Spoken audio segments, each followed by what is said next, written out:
Povo de Deus, paz do Senhor Jesus, boa noite a todos.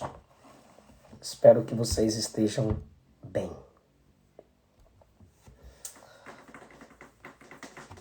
Vamos falar hoje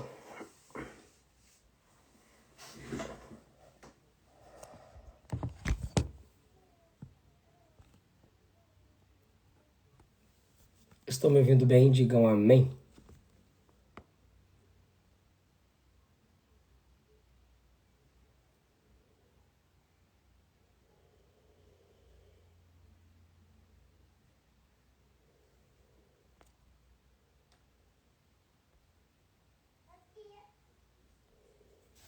Estão me ouvindo? Ok. Estou sem o microfone hoje. Estão percebendo que hoje estou com a camisa que o João Antônio lançou? Pentecostalismo. Escritura, experiência, tradição, razão. 1, 2, 3, 4. É o quadrilátero do pentecostalismo, tá?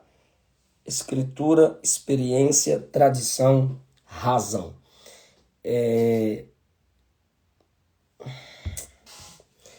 O quadrilátero do pentecostalismo. Aí, já que é verde, combina com a nossa campanha de combate, hoje eu aproveitei então essa camisa linda que o João Antônio lançou. Eu sei que ele não está por aqui porque ele nunca está. Você pode compartilhar essa live, por favor? Pastor Juliano, nós já falamos sobre a hipergraça. O Daniel disse, bora dormir. Então eu vou te remover da live, irmão Daniel, e você vai dormir, tá bom? Aqui, ó. Daniel da Jéssica, bora dormir. Peraí. Remover do vídeo, pronto. Aí agora o irmão vai dormir, tá bom? Um bom soninho, bebê. Eu preciso falar dessa camisa, tá bom? Está na cor da nossa campanha, do nosso combate. E preciso falar de uma editora, tá bom? Uma editora. O João Antônio tá aqui. Rapaz, ele tá humilde. Olha aqui, ele escreveu Vigia. Por que eu tô usando essa camisa hoje? Porque nós vamos falar sobre ou contra o cessacionismo, tá bom? E nem todo continuista é pentecostal. E não me façam pergunta agora, que não é o objetivo do nosso tempo aqui. Nem todo continuista é pentecostal, mas todo pentecostal é continuista. O que é o continuista? Aquele que crê na continuidade, na contemporaneidade dos dons. Na teologia americana, quem crê na continuidade dos dons e busca os dons, são chamados de carismáticos. No Brasil, essa palavra pegou muito para os católicos. Por isso que nós, evangélicos, a irmã Juliana quer dormir também, eu te tiro da live. Ficou muito apegada aos católicos. Por isso que nós, evangélicos, evitamos usar o termo carismático para nós.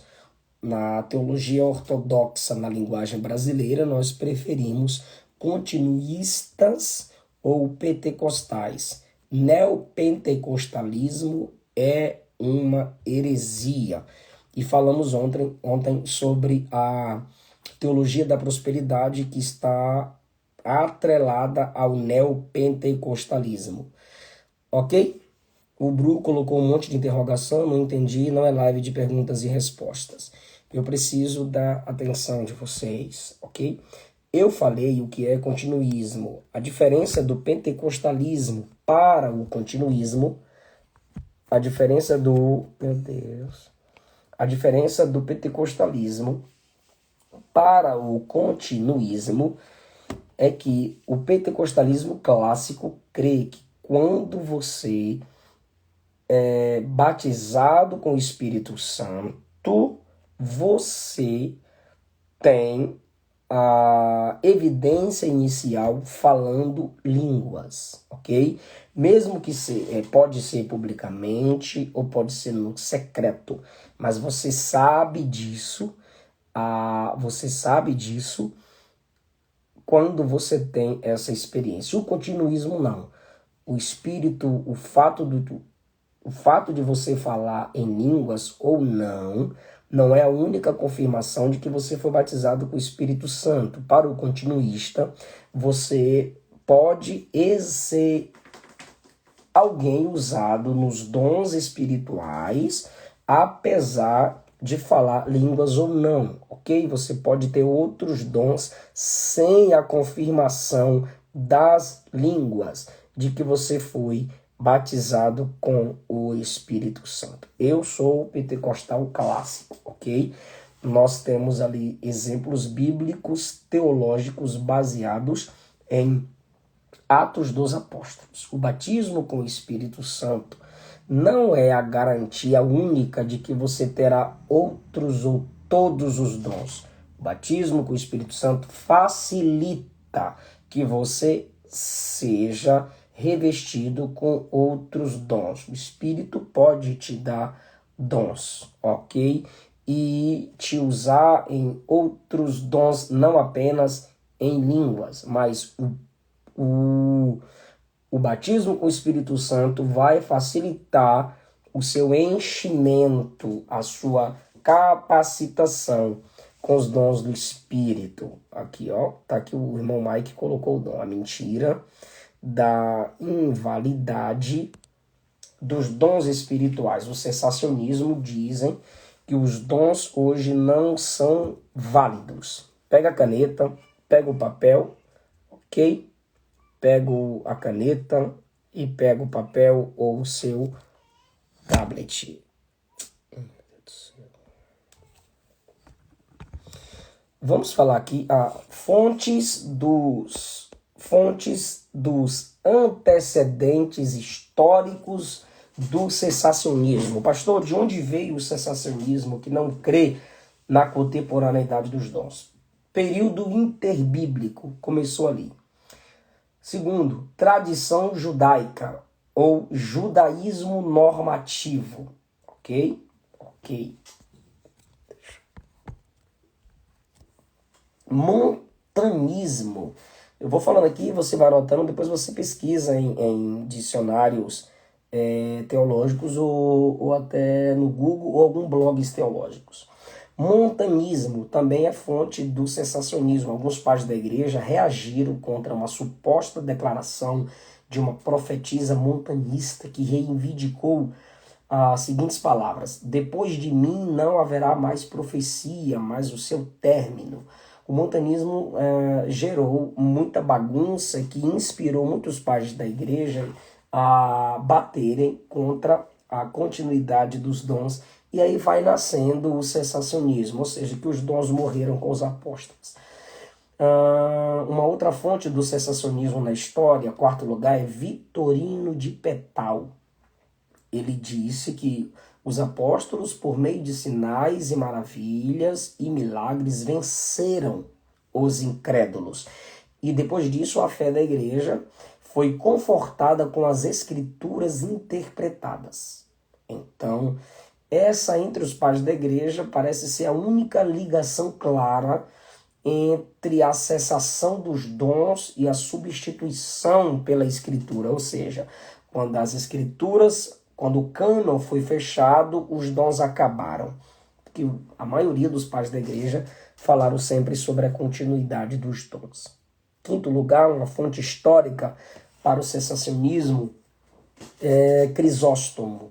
Na sua primeira pregação, no dia de Pentecostes, na página 50, o livro chamado Homília de Pentecostes, ele diz que estava incomodado porque a sua congregação constantemente o questionava sobre a ausência do falar em línguas daqueles que se diziam batizados com o Espírito Santo na igreja dele. E a resposta dele foi: os milagres antes eram necessários para uma fé fraca. Mas quando a verdadeira religião, catolicismo, criou raízes em todo o mundo, os milagres cessaram. Aí ele fala o que muitos sensacionistas gostam de falar: sofrer por Cristo é muito maior do que a experiência de milagres, e a nós foi entregue tal sofrimento. Aí ele fala para ninguém esperar milagres hoje, porque o maior de todos os sinais, que é a libertação do pecado, já acabou. Já passou em Cristo Jesus. Ele não incentiva a busca dos dons espirituais. Então, eu estou mostrando para vocês aqui antecedentes históricos do cessacionismo. Isidório de Pelúzio, ele disse: talvez os milagres acontecem agora, ainda mais se as vidas dos mestres se opusessem ao testemunho dos apóstolos. Ele está dizendo que milagre aconteceria se os mestres daquele tempo se levantassem contra os apóstolos. Ambrosiastro, ele levantou uma teoria que é uma espécie de entropia carismática. Ele afirmou que João 14:12, quando Jesus disse: aqueles que creem em mim farão obras maiores do que estas que eu faço, foram palavras apenas para os apóstolos. Agostinho, ele começou sua carreira, tá? Oitavo antecedente histórico do cessacionismo. Ele começou sua carreira teológica com sentimentos cessacionistas, mas ele não terminou sua carreira com sentimentos cessacionistas.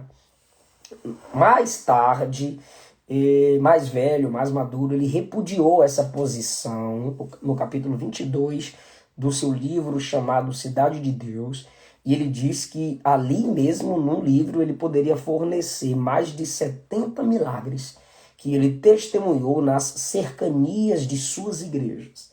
Ele afirma que os milagres contemporâneos são relativamente desconhecidos, mas não porque não ocorrem, simplesmente não são conhecidos como deveriam ser por causa da comunicação suprimida. Porque as pessoas foram condicionadas a partir de declarações como as dele mesmo, de Agostinho, no início do seu ministério, a duvidarem dos milagres. Perceba que o próprio Agostinho diz que a comunicação sobre os milagres eram suprimidas. Por quê? Porque como a maioria dos mestres, dos líderes, não acreditavam mais na contemporaneidade dos dons, eles pregavam contra os dons por causa dos excessos praticados por aqueles que tinham dons, eles suprimiam os testemunhos, não se podia testemunhar, não se podia falar, não se podia divulgar, porque quanto mais divulgasse, as pessoas poderiam continuar acreditando na atualidade dos dons espirituais. Estamos falando aqui, tá, gente, de anos 200, anos 300, anos 400, agora chegamos no ano 500, o nono antecedente histórico do cessacionismo, Gregório o Grande, 540 a 604 a.C. Ele disse que os milagres, parênteses, né, os milagres, entre aspas, lá citados em Marcos capítulo 16, eram necessários apenas para que a fé da igreja fosse alimentada no seu início. Aí ele continua que, por essa razão, as línguas eram sinal só para os incrédulos e não para os crentes. Então, para ele, os dons foram para aquele tempo para gerar um impacto nos incrédulos para que a igreja aumentasse. 10º lugar, Tomás de Aquino, muito respeitado pelos estudiosos das Escrituras. Tomás de Aquino, 1225 a 1274. Ele determinou o padrão dos princípios da ideia da cessação dos dons que dominaram a igreja até o século XX. Esse camarada foi muito forte com as teorias do cessacionismo, Tomás de Aquino. Ele, com sua inteligência, determinou o padrão de princípios para a ideia da cessação dos dons, e os padrões que ele estabeleceu dominaram a igreja, na maioria, igrejas históricas no século XX. Sua maior contribuição foi a metafísica do milagre, mas ele se baseava nas filosofias aristotélicas e não nas escrituras, ok? Como eu estou falando aqui para vocês, são antecedentes históricos, em nenhum momento eu disse antecedentes bíblicos. Como não poderia faltar, 11º lugar, João Calvino. né? 1509 a 1564. Ele modificou a ideia de Aquino na medida em que agora ele se tornou uma ferramenta para atacar a autoridade da igreja. A ferramenta é Calvino.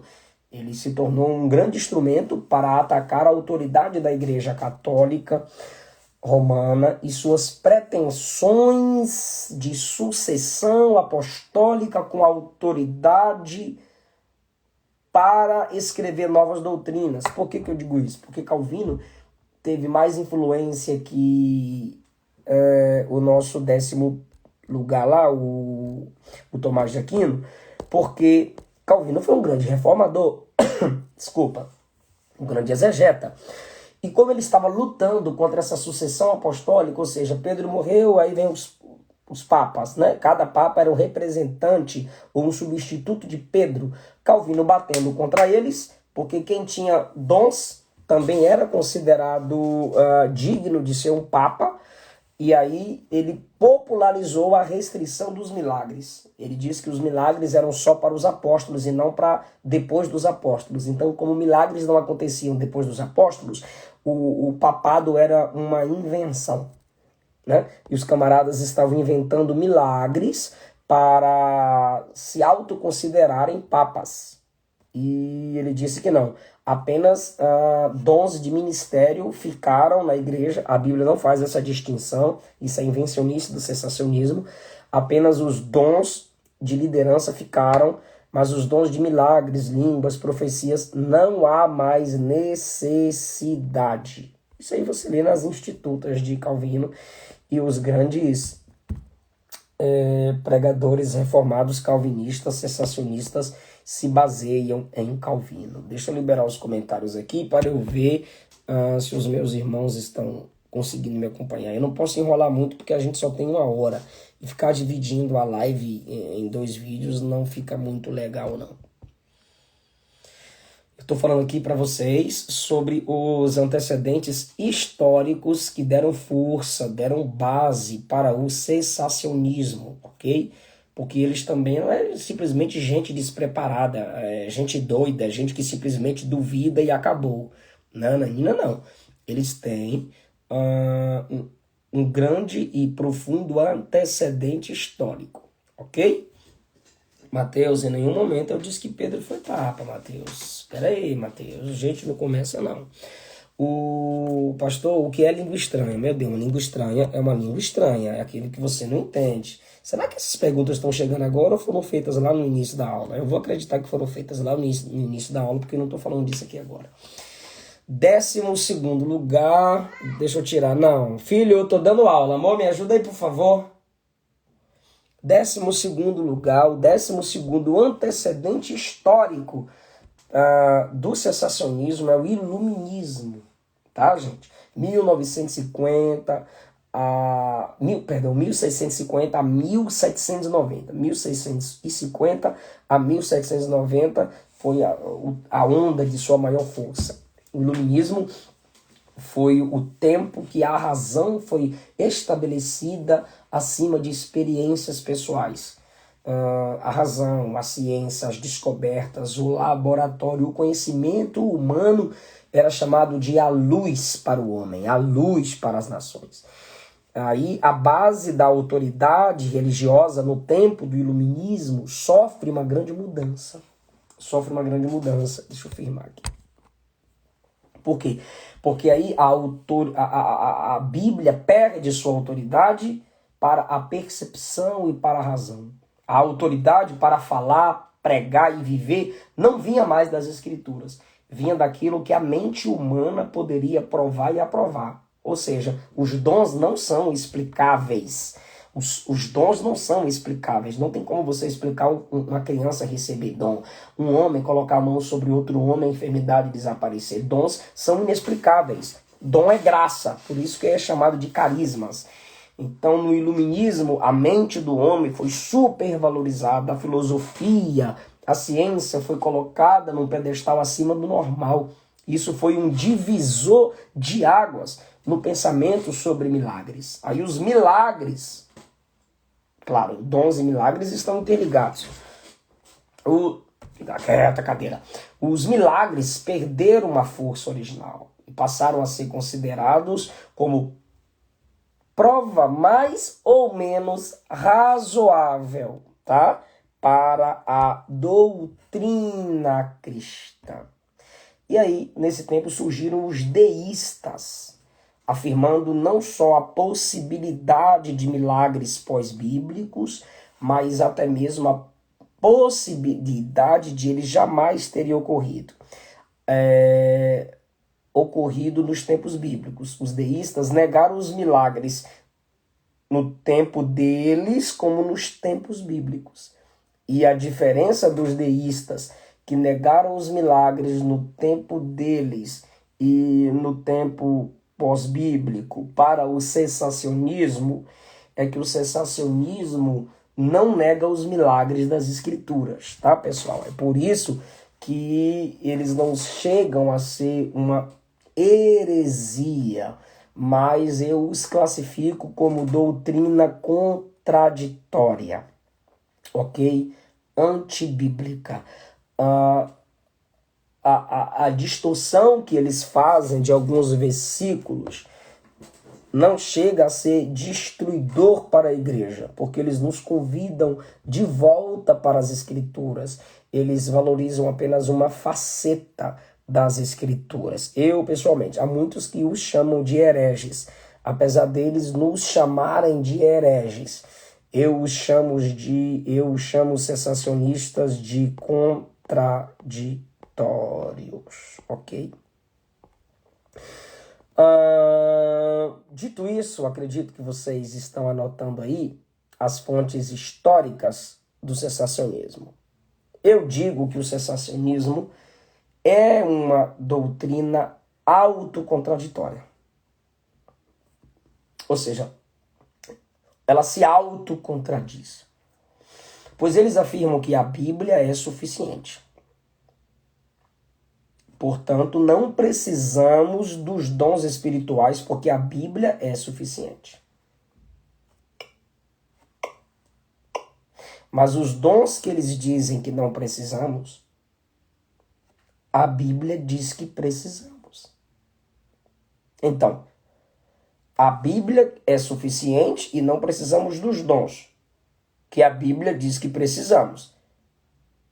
A gente não precisa aprender sobre os dons, mas temos que aprender o cessacionismo que a Bíblia não ensina. Não é meio contraditório? É contraditório. Agora, como a gente responde ao cessacionismo apesar de suas fortes fontes históricas? Como a gente pode contradizer o cessacionismo? Anota aí. Primeiro, o Novo Testamento afirma, com todas as letras, que os dons sobrenaturais irão continuar até a vinda de Jesus. Mateus 28, estarei convosco todos os dias até a consumação dos séculos. Conectado a Marcos 16, ide pregar e fazer sinais, porque em toda a conclusão dos evangelhos, Jesus está mandando a igreja ir com poder e dons, e ele está prometendo a presença dele. 1 aos Coríntios 13 diz que as línguas, a profecia, vai cessar quando o perfeito voltar. A perfeição, o perfeito é Cristo. A perfeição é a consumação de todas as coisas. Quando ele vier, os dons cessarão, mas ele ainda não veio. Veja a contradição do cessacionismo. Anota. Se a pessoa está doente,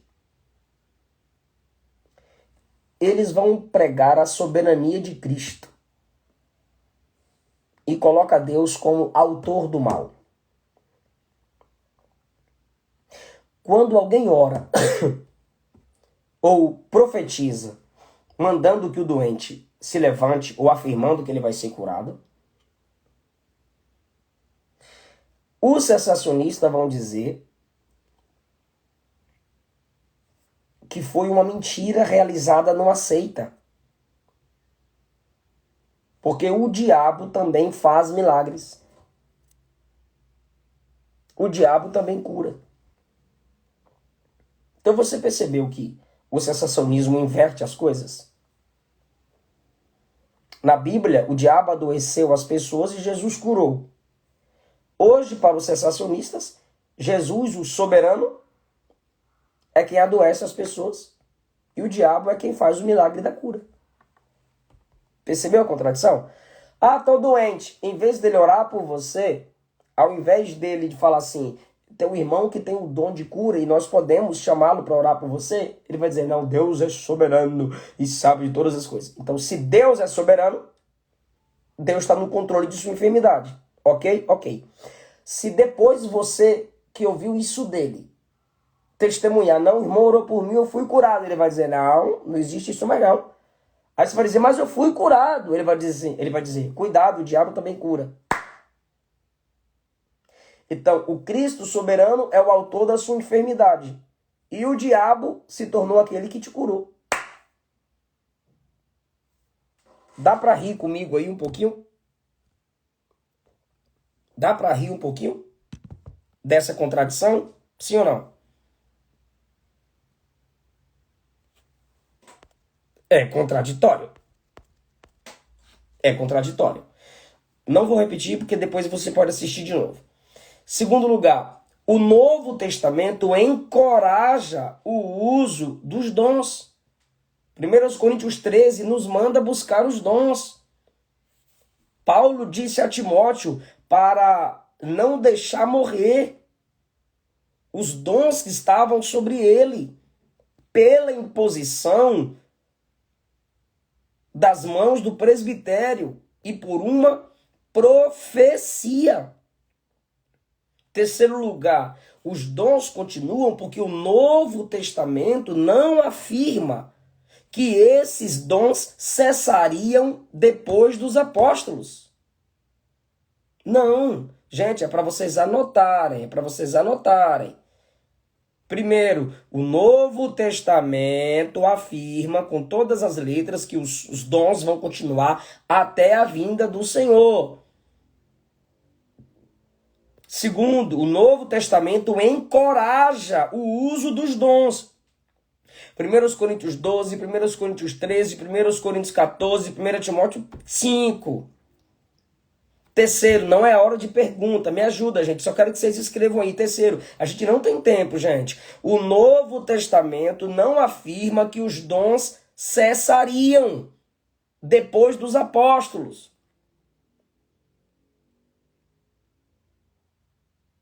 Quarto, relatos contemporâneos e documentados de curas e milagres realizados no nome de Jesus.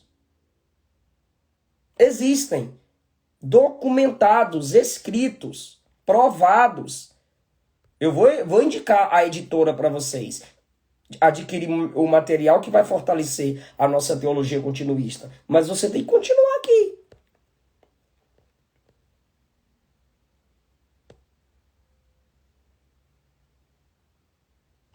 Quinto lugar, as curas fazem parte de um dos aspectos do reino de Deus. Mateus 9,35 e vários outros textos você vai pesquisar, diz que enquanto Jesus, os discípulos pregavam o reino, doenças eram curadas, pessoas eram curadas de suas doenças. Dons eram manifestados. Eu quero que vocês digitem o que eu estou falando aí, gente.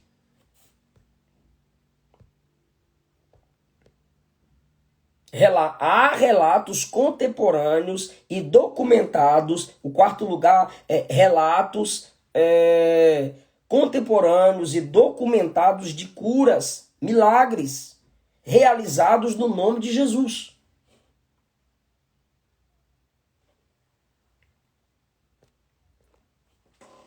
Não, já está começando a comentar nada a ver aí, gente. Me ajuda. Justino Marte escreveu: inúmeros endemoniados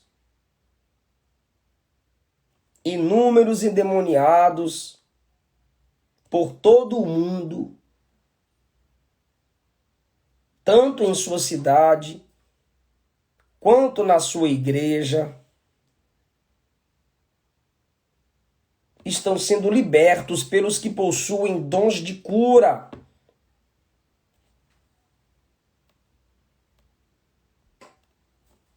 Irmão, o sensacionista que disser que o perfeito em 1 Coríntios 13 são as escrituras sagradas é analfabeto, é tolo, é idiota. Está na contramão dos próprios sensacionistas de credibilidade das academias. Ok? Então não dá moral para esse bobão aí que está comentando isso aí, não. Se você perceber o todo das escrituras sagradas, a continuidade dos dons inverte a tentação central da humanidade, que é substituir a capacidade intelectual humana pela revelação direta de Deus no coração. Porque o que foi que aconteceu em Gênesis 3? Abra a mão da revelação direta de Deus no coração e valorize seu intelecto. Sereis como Deus, conhecedores do bem e do mal. A continuidade dos dons diz não coloque o seu intelecto acima da revelação direta da parte de Deus no seu coração, que é a profecia, que é o dom de visão, a interpretação de línguas, que não é tradução. Tem continuista bestalhado, confundindo tradução com interpretação. A tradução se faz palavras por palavras. A interpretação se identifica, clareia, se envolve, se compromete com a mensagem. Palavra por palavra é tradução. Isso aí você estuda e se torna poliglota. Agora, a interpretação, o dom de interpretação tem a ver com a mensagem falada através da língua.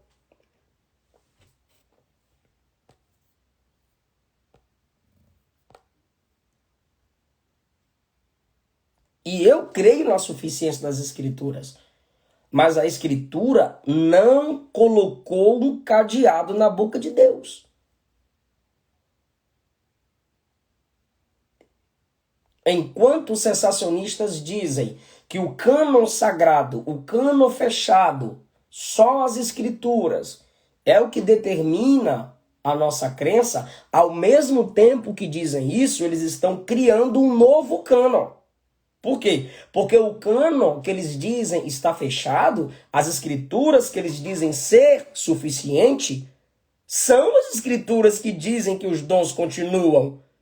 Então, se eles dizem, as escrituras estão fechadas, não busque dons, não crê nos dons, eles estão criando outra Bíblia.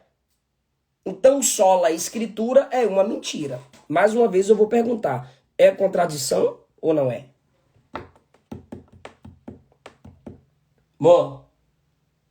Mó, tá longe.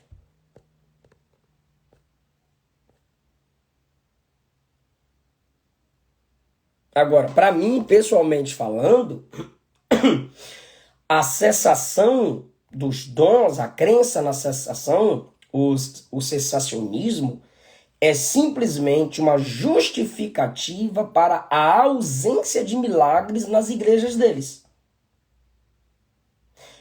2 Timóteo 3,5, Paulo disse que há grupos de pessoas que têm aparência de piedade, mas nega a eficácia do poder, o dunamis. Não tem o poder.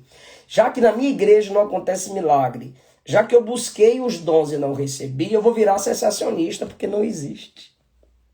Tem muitos assim no Brasil. Se você pesquisar as mensagens antigas, os textos antigos, é só assistir de novo, se não dá para anotar, tá bom, gente? Eles eram continuistas, até pentecostais. Mas como eles não tiveram uma boa teologia e um bom ensinamento baseados na primeira carta aos Coríntios, Atos dos Apóstolos, até a pregação de Jesus, eles dizem que é melhor se tornar sensacionista, ou seja, uma justificativa para a falta de poder na vida deles.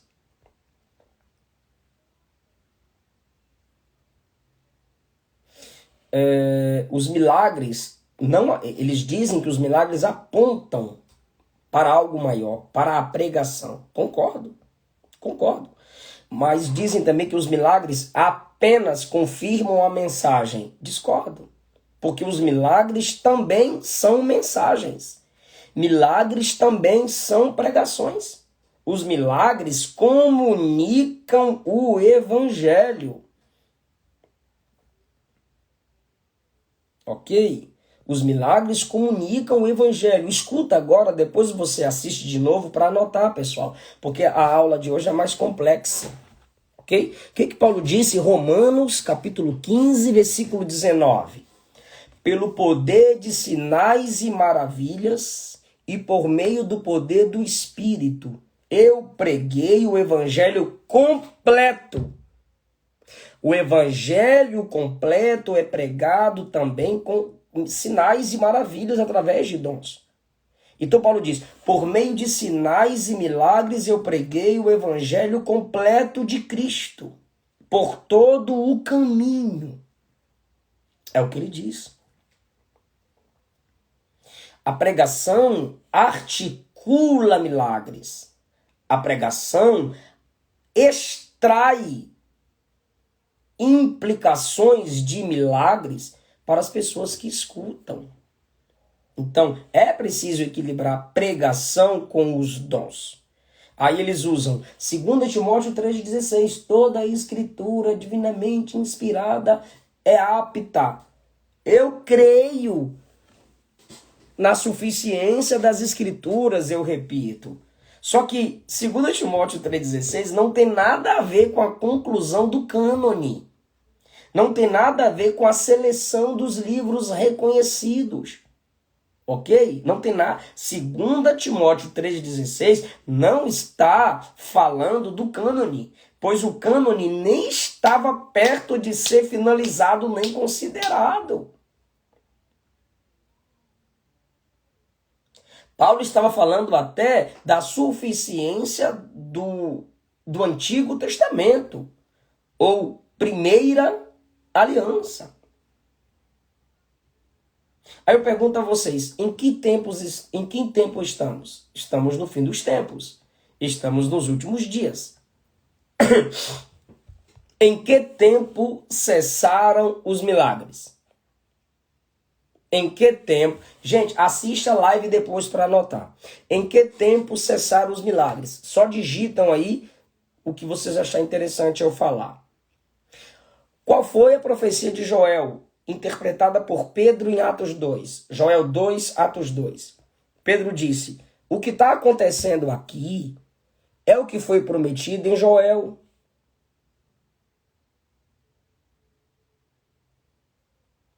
Que acontecerá que nos últimos dias derramarei do meu espírito, os filhos e filhas profetizarão, jovens terão visões e velhos sonharão. Se estamos nos últimos dias, Joel 2 e Atos 2 foi dito que os dons eram para os últimos dias, então não tem como dizer que os dons não são para os nossos dias.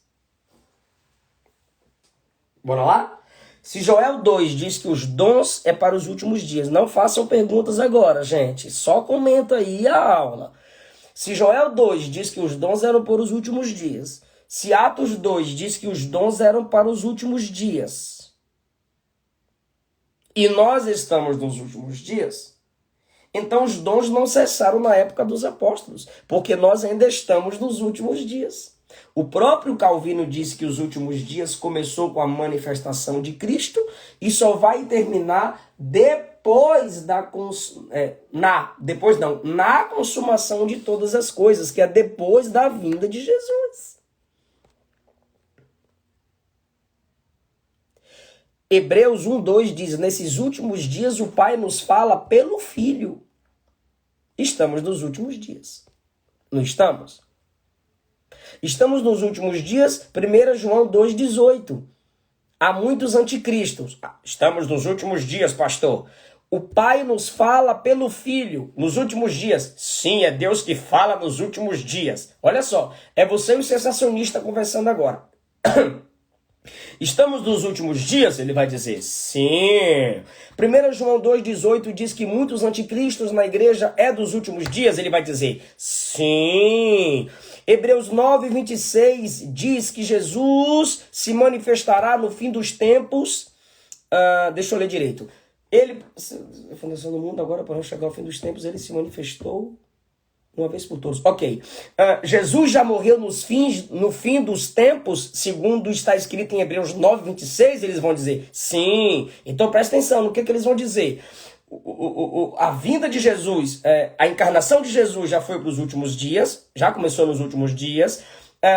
A manifestação de anticristos, no plural, foram para os últimos dias, eles vão dizer sim.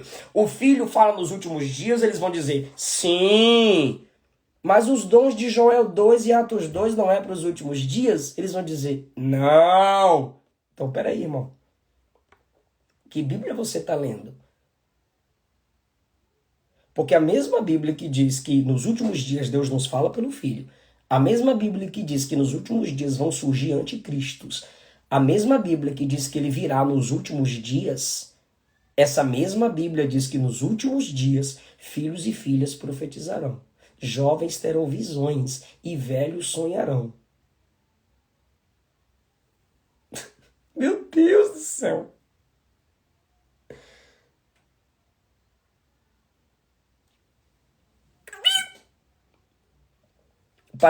Parece aquele meme, né? What? Eu não vejo na Bíblia a decretação para o fim dos milagres, nem para o fim dos dons. Ao contrário, o que eu vejo na Bíblia é que os milagres seriam realizados no tempo do fim.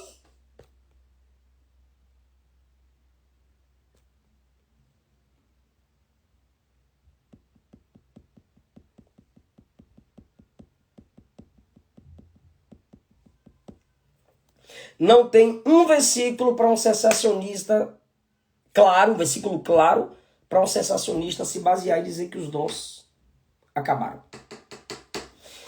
Caminhando para a conclusão, porque eu vou falar com mais profundidade sobre isso no debate dia 2 de setembro. Tá bom? Agora, queridos, pelo amor de Deus, o objetivo dessa aula não é vencer uma discussão. Se você abrir a Bíblia, você vence a discussão. Não é atacar os sensacionistas, porque eles nos atacam simplesmente falando dos falsos profetas entre nós. Mas a gente está convencido, a gente já está convencido e ninguém vai tirar de nós a atualidade dos dons. Cremos que todos os filhos de Deus deveriam experimentar os dons. Tanto os sensacionistas quanto os pentecostais, carismáticos, eles têm grandes contribuições singulares para o reino de Deus, para a igreja. Tá bom? Agora, quando eu fico mais calmo, a aula já está com 45 minutos. A igreja, quais são as igrejas que falam que os dons cessaram? As igrejas reformadas, né? Presbiterianas, batistas. Agora, quando eu vejo pentecostalismo e sensacionismo frente a frente, eu consigo ver uma coisa, Beto. Características, personalidades. Se a gente começar a estudar personalidades, a gente vai ver a facilidade de compreensão diferentes, de pessoas diferentes. Sempre vai ter discussões teológicas. Se não tivéssemos discussões teológicas, é claro que a gente ia ter discussões de personalidades, ok? Surgiu um estudo certo dia.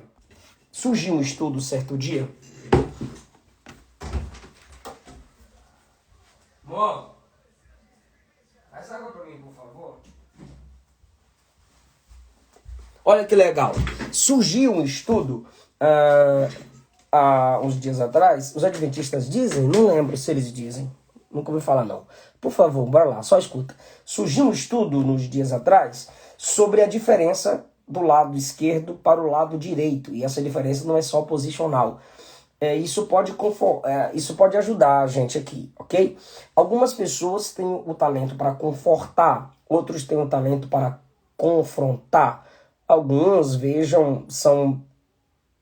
têm facilidade para liderar um exército, outros para cuidar de idosos, outros para cuidar de crianças.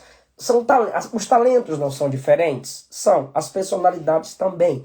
Então existem pessoas que vão se identificar mais com o sensacionismo devido a algumas experiências negativas, e eu não vou falar sobre isso agora.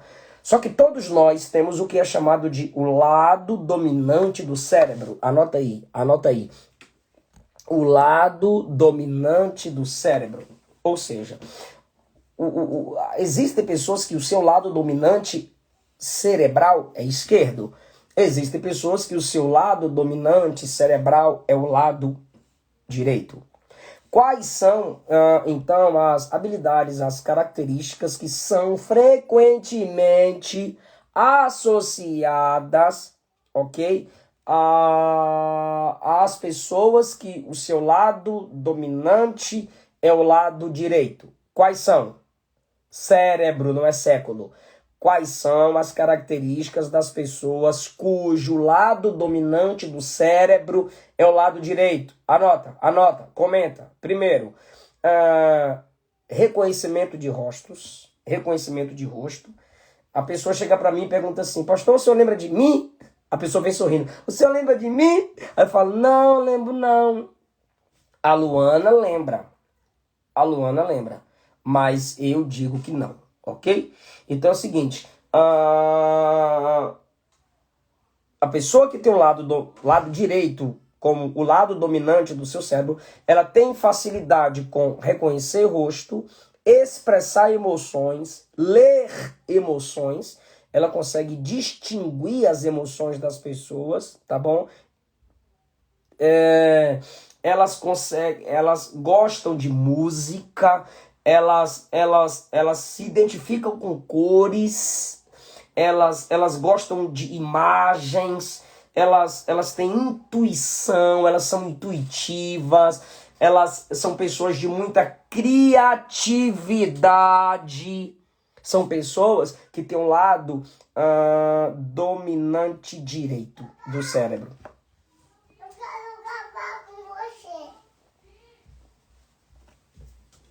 Quantos livros tem a Bíblia? Papai. Quantos livros tem a Bíblia? 66.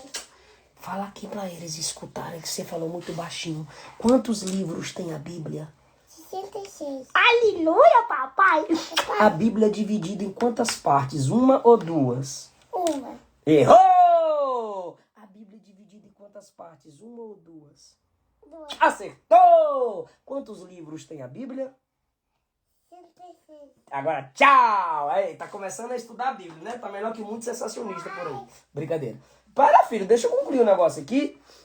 Existem pessoas que o seu lado dominante, tchau, é o lado esquerdo. Presta atenção. O seu lado dominante é o lado esquerdo. São pessoas que se envolvem em tarefas. Papai, quero tocar. E eu quero ensinar. Se você for, eu te dou 2 chocolates. Vai ficar com a mamãe que eu te dou 2. Agora vaza, vaso. Não. Não? Então me devolva meu chocolate. Ei, devolva meu chocolate. Você falou que não vai ficar com a mamãe. Devolva.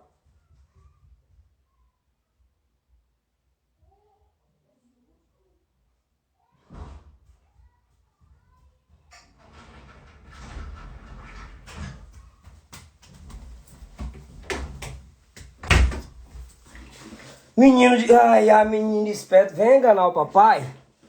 Ok, o lado esquerdo, as pessoas cujo lado dominante é o lado esquerdo, são pessoas que têm facilidade com linguagem, lógica, pensamento crítico, números, raciocínio. Aí eu te pergunto, em que grupo estão sensacionistas e pentecostais? Eu não preciso nem detalhar. Em que grupo você acha que se enquadram sensacionistas e pentecostais? É óbvio. É óbvio, claro, que isso não é regra majoritária, mas Por essas características, já vazou meu chocolate, mas eu tomei e guardei. Você percebe quem vai ter facilidade para qual grupo. Os pentecostais vão focar no lado direito. Os pentecostais é tudo problemático aqui, né? Os cessacionistas terão facilidade vão se identificar com as características do lado esquerdo. Não, eu não diria que os cessacionistas vão para o inferno. Não, eu não chego a dizer isso, não. Então, vocês percebem que essas características deixam claro para nós que a vida é feita de visões diferentes, perspectivas diversas, e na igreja também é assim, porque nós não somos tribos, nós somos uma comunidade. Cada um tem sua identidade. Então tem pessoas mais tímidas que terão dificuldades com o pentecostalismo. Mas isso não quer dizer que ela não pode receber o dom. Tem pessoas mais tímidas que terão dificuldade de aderirem com facilidade à doutrina dos dons. E tem gente pentecostal que tem dificuldade para a lógica, né? Para o escrutínio, para o racionalismo. O que a gente precisa fazer? Amarmos uns aos outros e nos equilibrarmos. Ok? Agora, uma coisa eu vou falar para vocês aqui. Jesus mandou adorar em espírito e em verdade. É pelo espírito que a gente alcança o fervor, a busca pelos dons. Mas é na verdade da palavra que a gente se equilibra. É bastante improvável que um sensacionista seja convencido por um pregador na televisão. Me mande R$1.000 e no mês que vem Deus vai abrir uma grande porta para você. Eu duvido que um sensacionista acredite nisso. Por outro lado, muitos continuistas carismáticos neopentecostais e até alguns pentecostais vão cair nessa. De mandar a oferta para o vagabundo pedindo na televisão e oferecer 1000 vezes mais. Nem todos que pedem são vagabundos, mas a maioria são. Você percebeu? Agora, por outro lado, é impossível que um sensacionista... Impossível não. É muito difícil que um calvinista sensacionista sinta a sensibilidade do mover do Espírito Santo, direcionando ele a expulsar a enfermidade de alguém. Enquanto isso, se tiver um pentecostal, um continuista e um carismático ali, eles vão sentir o poder do Espírito naquela dimensão e vão até o doente dizer: Deus me mandou aqui para você ser curado agora. Seja curado em nome de Jesus. Você percebeu a minha comparação? O sensacionista tem dificuldade de ser enganado pelo falso profeta. O pentecostal não. O continuista, o carismático não. Agora, o sensacionista tem dificuldade de discernir a direção do Espírito para ser canal de salvação na vida de alguém. O carismático tem. O carismático pode perder o dinheiro, pode ser enganado pelo falso profeta, mas ele não perde a oportunidade de ser bênção na vida de alguém.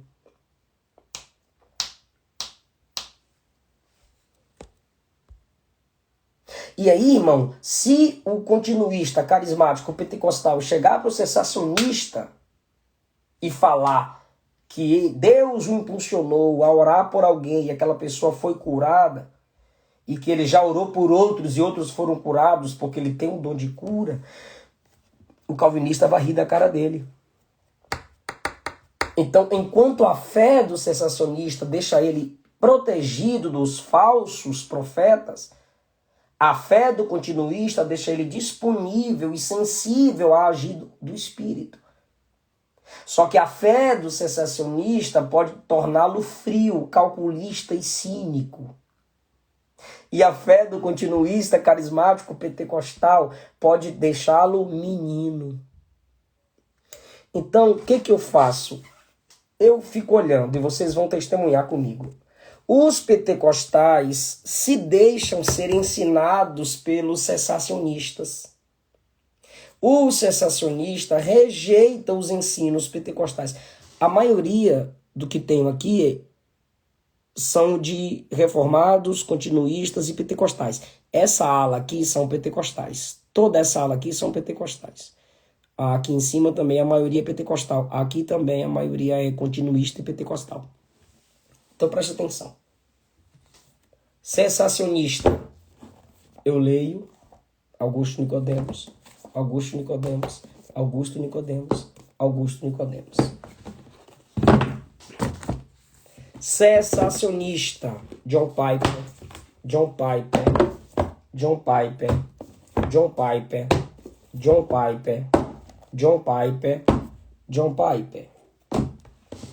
O nosso maior inimigo cessacionista, o maior crítico do pentecostalismo, vou te mostrar agora, que a gente tem humildade para estudar eles, a gente aprende com eles. John MacArthur, John MacArthur, John MacArthur, John MacArthur, John MacArthur, John MacArthur, John MacArthur, John MacArthur. Daniel, você tá vendo que eu tô dando aula? John MacArthur, John MacArthur. Esse aqui é o nosso maior inimigo, tá? John MacArthur, John MacArthur, John MacArthur, John MacArthur. Esse livro aqui, ele nos chama de hereges, meninos, tolos, palhaços.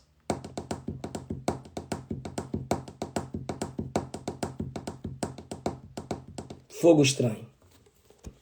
Nesse livro aqui, esse camarada detona com a gente. E sabe de que modo? Só pegando frases isoladas, pregações erradas de continuistas e carismáticos que erraram. Só que ele também ocultou abuso, violência contra a mulher, abuso contra a criança dentro da igreja dele. A mulher foi exposta publicamente na igreja e detonada por ele. Enquanto o cara que violentava a esposa e os filhos, e não foi apenas um, ele ocultava o pecado. Então, detonou o pentecostalismo por causa dos erros dos falsos pregadores. Por causa dos teleevangelistas. Mas não botou a cara a tapa para dizer que o fato dele ser cessacionista não o torna melhor do que a gente. Em nada. Querido,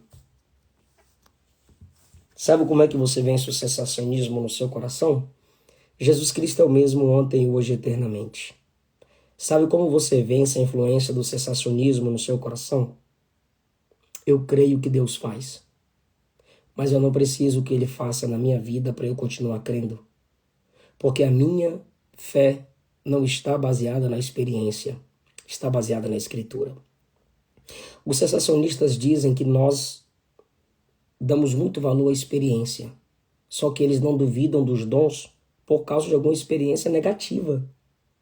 E nós, apesar de não termos a cura toda vez que queremos, a gente ainda crê em milagre. Então quem é que depende de experiência para crer mesmo? Somos nós? Ou são eles? Deus abençoe. Já acabou o meu tempo. Até a próxima. Faça um grupo com 5 pessoas no mínimo. Compartilhe o conhecimento que você está recebendo aqui. Me marca nos stories. A partir de amanhã já é outro nível de aula só para quem se inscreve. Lá na bio do meu Instagram. E lá no link nos meus stories. Tá bom, pessoal? Eu acho que hoje é a nossa última aula. Qualquer coisa fica ligado aí. Agora é só mais profundo para quem fez a sua inscrição. Esse tipo de gente vai receber algo muito maior para a sua vida, para o seu ministério. Deixa um comentário aí, na foto que vai ser postada, na foto.